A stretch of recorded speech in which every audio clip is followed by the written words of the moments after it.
Assalomu alaykum hurmatli obunachilar, Mizi.com YouTube kanaliga xush kelibsiz. Bu videoda biz qanday qilib Shopify orqali onlayn do'konimizni yaratamiz, ya'ni bosh sahifasini.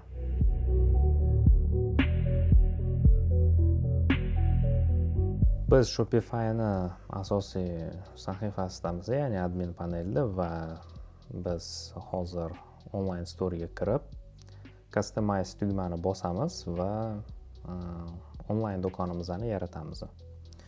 Chap tarafdagi mana panelda ro'yxat bo'ladi, ya'ni shu orqali siz seksiyalarni qo'shishingiz mumkin yoki to'g'ridan to'g'ri shu plyusga bosib ham qo'shishingiz mumkin bo'ladi seksiyani. Misol uchun bir xil kompyuterlarda 10 tarafda bo'ladi bu panel. O'shanga e'tibor beramiz. Telefonda qanaqa ko'rinadi sayt yoki kompyuterda qanaqa ko'rinadi sayt, shunaqa funksiyasi ham bor, mana tepada 10 tarafda. Web sayt o'zi 3 ta qismga bo'linadi. Bu header va asosiy qismi template va footer. Header deganda do'konning o'zi umuman web saytning eng bosh qismini header deb aytadi va Shopify misolida headerning ichiga mana announcement bar kiradi. Ya'ni announcement bar degani anons. Misol uchun do'koningizda qanaqadir bir katta chegirmalar bor va shu yerga yozishingiz mumkin bo'ladi va do'konning eng tepasida shu narsa chiqib keladi. Yoki odatda free shipping worldwide deb biz yozamiz, ya'ni butun dunyo uchun yetkazib berish degan. Va headerga logo kiradi. Mana My Store degan joyda sizning logoingiz bo'ladi do'konni. Menu kiradi. Davlatni, ya'ni qaysi davlatda va uni valyutasi, qidiruv tugmasi, mijozning akkaunti va savat, add to cart. Biz mana headerga kirib, headerni ichiga bosib, uni ichiga kirib, biz country olib tashlaymiz, language selectorni olib tashlaymiz, chunki ingliz tilida bo'ladi. Customer account loginni olib tashlaymiz, bizga bu zaruriyati yo'q. Va mana desktop log positionda bizda endi asosan middle left bo'lib turadi. Uni siz top center qilishingiz mumkin. Misol uchun logo o'rtada bo'ladi, centerda yoki top left qilishingiz mumkin bo'ladi. Hamma narsa chap tarafda yoki middle center qilishingiz mumkin bo'ladi. Mana logo o'rtada, menu chap tarafda. Endi bizda odatda middle left bo'lib turaveradi default bo'yicha. Va color bor. Color degan shu ranglar, ya'ni har bitta blokka bitta sxema berishingiz mumkin bo'ladi. Bu qanaqa o'zi sozlanadi? Mana Zen settings bor. O'sha ichiga kirganda bu yerda mana logo qo'yasiz, rang tanlaysiz, tipografiya bor, ya'ni qanaqa stilda bo'lishi kerak va hokazo. Colorsda mana har bir nechta sxema yaratishingiz mumkin bo'ladi va har bitta blokka alohida sxema qo'yishingiz mumkin bo'ladi.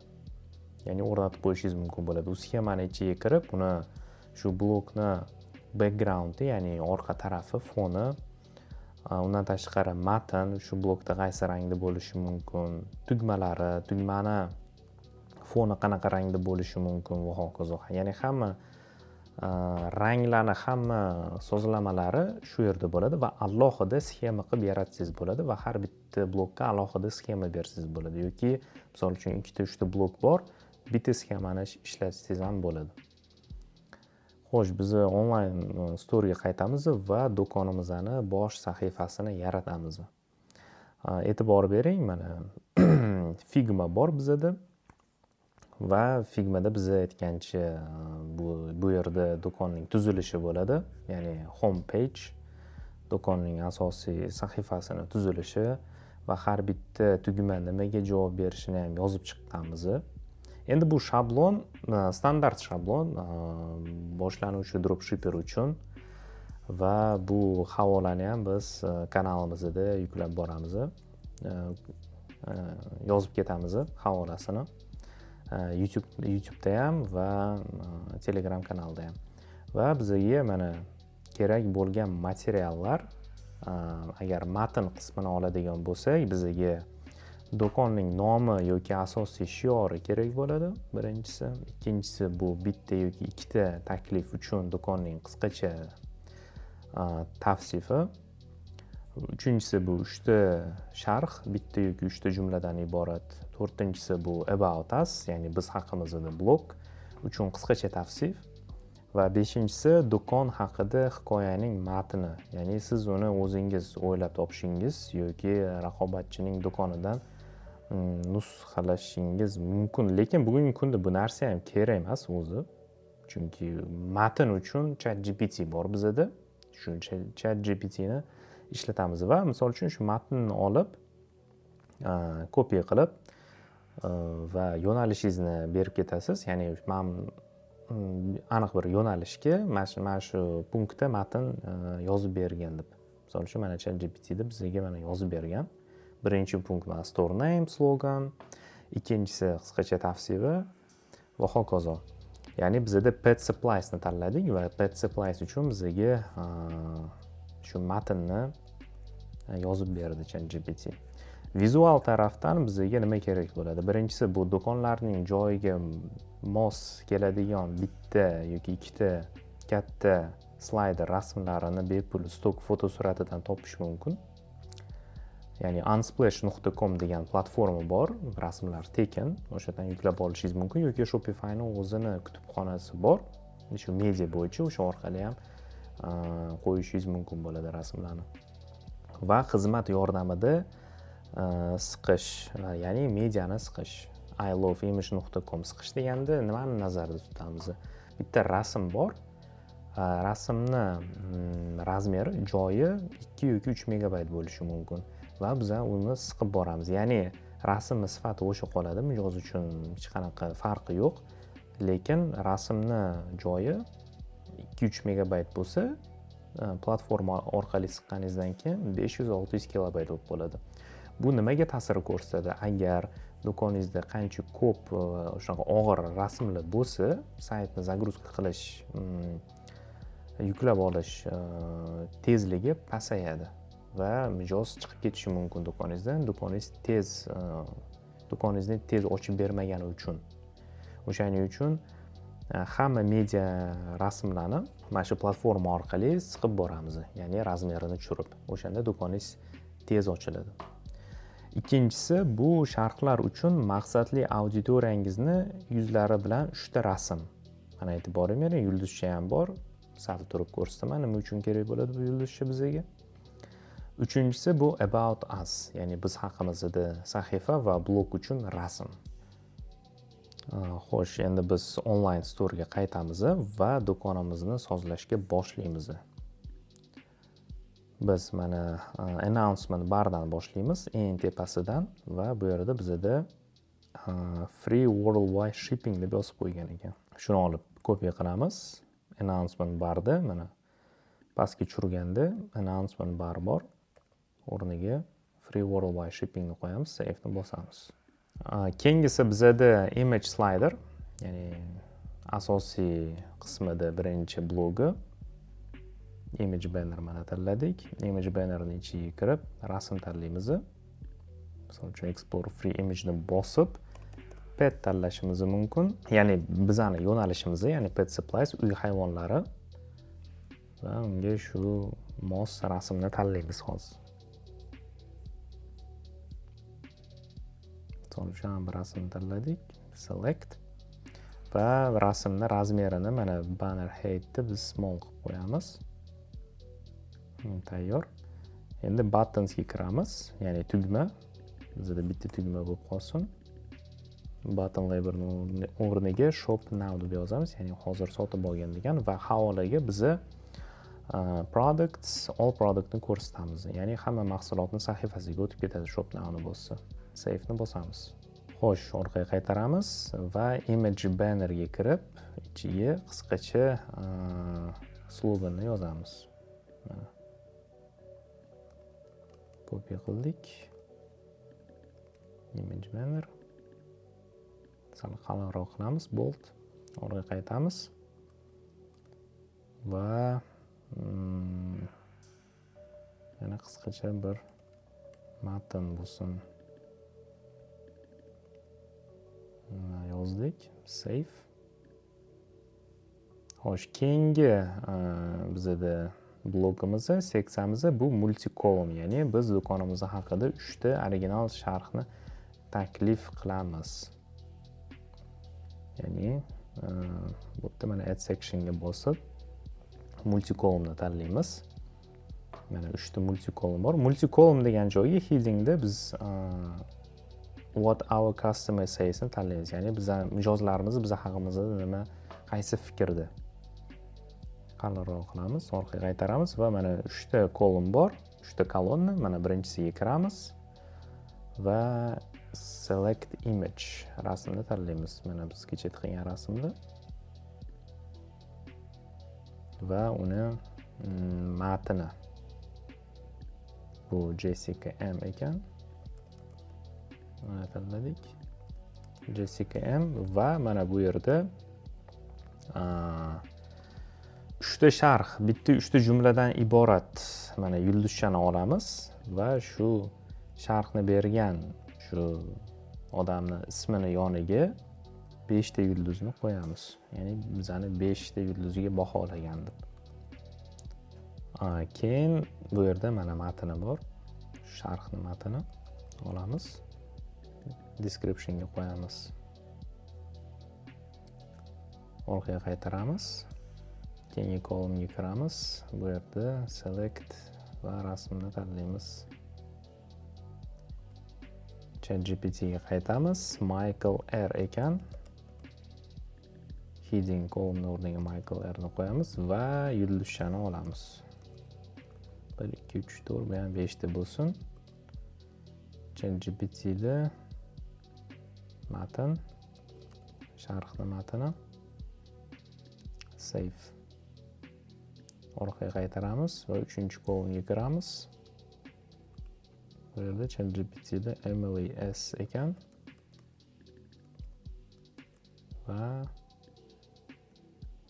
sharhning matni. Figmaga qaytamiz, yulduzchani olamiz. Ismini yoniga 4 ta yulduzcha bo'lsin. Va rasm. Rasmni ham tanladik, mana save qildik. Pastdagi button label, ya'ni tugmani olib tashlaymiz. Multi-column ichiga kirib o'chirib tashlaymiz, mana button label bo'ldi. Keyingisi bizada homepage tuzilishida featured product, ya'ni tavsiya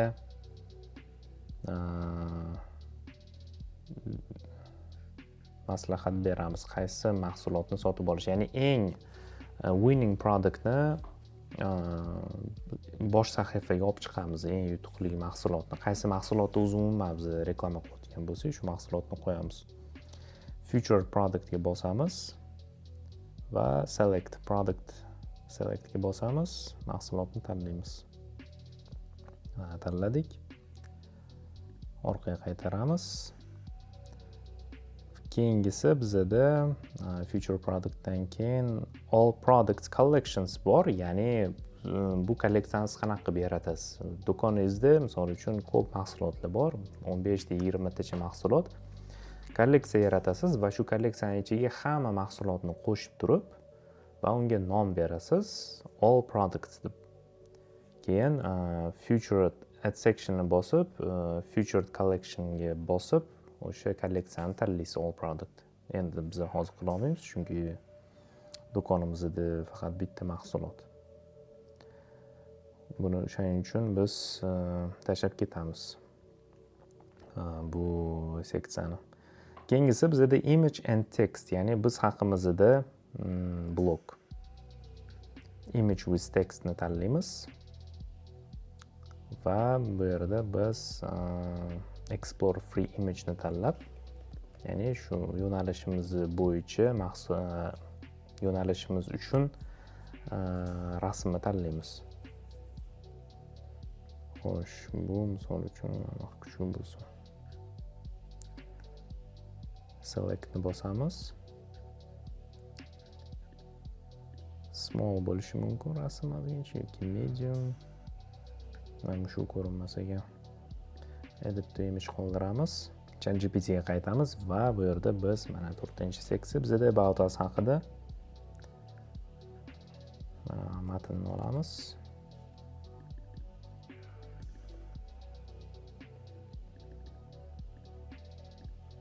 qaytaramiz.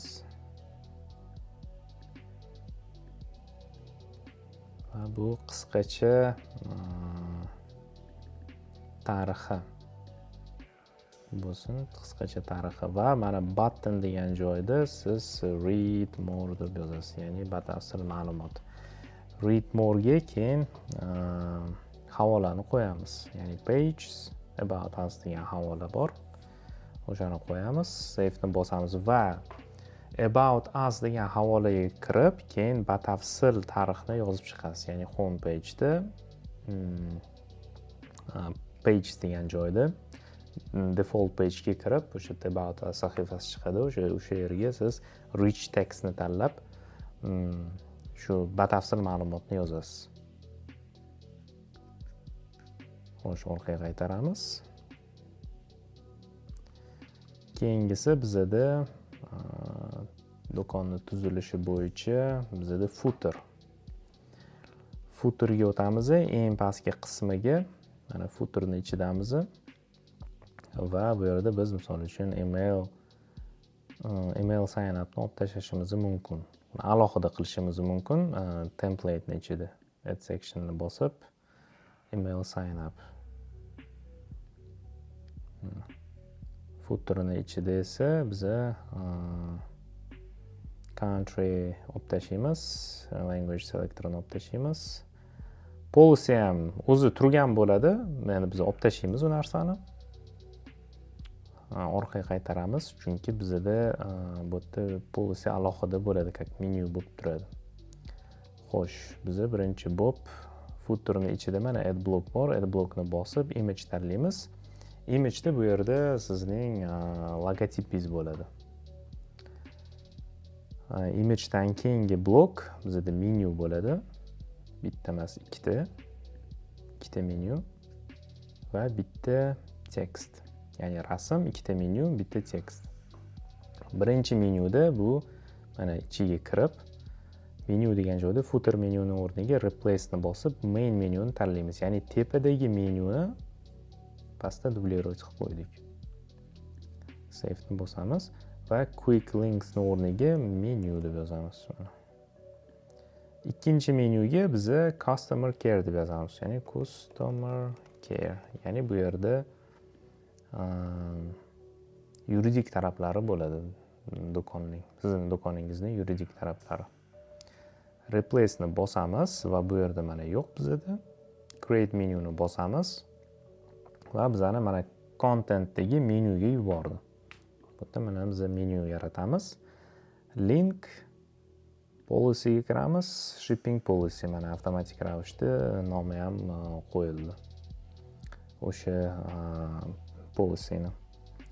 Keyingisi add menu, policyga kiramiz, privacy policy, keyin yana bitta policy, refund policy, keyin term of service, ya'ni hamma policylarni tanlab chiqamiz. Nom beramiz aytgancha, customer care. Save ni bosamiz.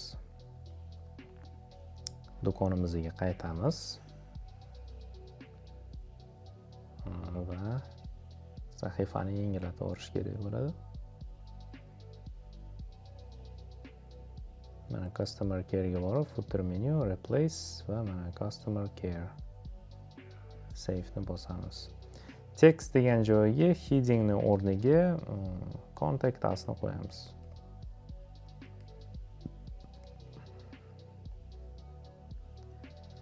Contact us va ish vaqti. Dushanbadan jumagacha, 9 dan 5 gacha. Va info.domain.com, ya'ni email forwarding. Ya'ni Shopifydan domen sotib olganingizdan keyin shu domenning ichiga kirib, shunaqa customizatsiya qilsangiz bo'ladi domenni. Ya'ni emailni, ya'ni info@do'koningizning nomi .com. Shu mailga ketgan xat sizni shaxsiy mailingizga keladi. O'shanda odamlar bilmaydi. Sizni shaxsiy mailingizni. Hop, save ni bosamiz. Mana endi ko'pchilikda savol tug'iladi. Saytning eng pastida Powered by Shopify degan joyi bor mana. buni qanaqa qilib yo'qotish kerak degan savol tug'iladi. Bu juda ham oson. Biz onlayn storedan chiqamiz. Mana onlayn storeda customize ni yonida chap tarafda 3 ta tugma nuqta bor. Tugmaga bosamiz. Edit default them content ga kiramiz va qidiruv qatorida powered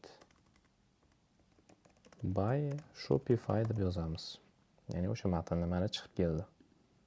Va bu yerga space ni bosamiz, ya'ni probel joy qoldiramiz. Save ni bosamiz. Mana bo'ldi. Endi do'konimizga kirganimizda mana do'konimizni shabloni mana tayyor bo'ldi, ya'ni boshlang'ich dropshipper uchun. Mana sozlab chiqdik. Mana buni orasida kolleksiya ham bo'ladi. Va mana eng pastida mana My Store endi sizning do'koningizni nomi bo'ladi, bu yerda logotipi bo'ladi va mana Powered by Shopify mana o'chib ketdi, yo'q. Ya'ni brending uchun bu juda ham muhim desa ham bo'ladi. To'g'ri, endi bu shablon boshlang'ich dropshipper uchun yaratilgan va keyinchalik albatta biz chuqur o'rganamiz bu mavzuni va juda ham ko'p qo'shimcha ilovalar bor, temalar bor. Bu haqida ham biz obzor qilib chiqamiz. Ya'ni qaysi tema eng zo'r ishlatish uchun qo'shimcha ilovalar va qayerda ishlatish kerak, qanday qilib eng zo'r yuqori konversiyali do'kon yaratish kerak, o'sha haqida o'rganamiz. Bu endi baza edi, ya'ni fundamental bilim. Ya'ni boshlang'ich dropshipperlar uchun bilish uchun qanaqa qilib yaratilinadi onlayn do'kon Shopify platformasida. Keyinchalik bu yo'nalishda juda ham ko'p videolar bo'ladi YouTube kanalimizda va endi bugundan boshlab, ya'ni mart oyidan mana 2025 haftasiga bitta emas, ikkitadan video chiqib boradi. Ya'ni shu jarayonni tezlashtirish uchun, ya'ni o'rganish jarayonini. YouTube kanalimizga obuna bo'ling, videolarimizni kuzatib boring. Agar savollaringiz bo'lsa, Telegramga yozing: mizzi.com support. Keyingi videoda ko'rishguncha, xayr.